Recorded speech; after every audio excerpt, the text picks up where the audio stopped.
আজ হচ্ছে মহালয়া। দেখো সকালবেলায় উঠে পড়েছি, উঠে এই যে বসে বসে মহালয়া দেখছি আমি আর আমার মেয়ে। আসলে আমি 5টার সময় উঠিনি, 5টার থেকে শুরু হয়েছে। তো আমি শুয়েছিলাম যে সারাদিনই হবে, পরে দেখে নেব। খুবই ঘুম পাচ্ছিল, তো মেয়ে এসে ডাকছে, মা ওঠো, মহালয়া শুরু হয়ে গেছে, মহালয়া দেখবো। তো তারপরে উঠলাম, উঠে যে মেয়ের সাথে বসে বসে মহালয়া দেখছি। এই যে টিভিতে দেখা হচ্ছে স্টার জলসায়। তো তারপরে দেখো বাইরে না খুবই মেঘ ডাকছে। তো আমি বলছি দেখি তো ওদের জানালাতে, দেখছি হ্যাঁ আকাশে পুরো মেঘ হয়ে গেছে। আর দেখো হাওয়া দিচ্ছে, পুরো মানে একদম মেঘ হয়ে গেছে, আকাশে অন্ধকার হয়ে গেছে। তো দেখো এইদিকে আবার চলে এলাম, এদিকে এসে দেখছি যে কী সুন্দর হাওয়া হচ্ছে। দেখো মানে এই হাওয়াটা যখন দরকার তখন পাওয়া যায় না। হ্যাঁ, আর এখন এই যে সকালবেলায় উঠে দেখো কী সুন্দর হাওয়া দিচ্ছে। তো এই যে বৃষ্টি পড়তেও শুরু হয়ে গেছে দেখো।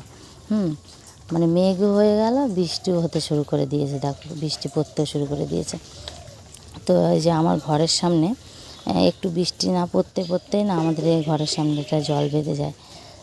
এই যে এখানটায় এই যে কোনো রকম একটু বৃষ্টি হয়েছে, দেখো জল বেঁধে কী হয়েছে জানো তো। সারাদিন এখন এমনই থাকবে। তো সবাইকে টাটা, সবাই ভালো থেকো।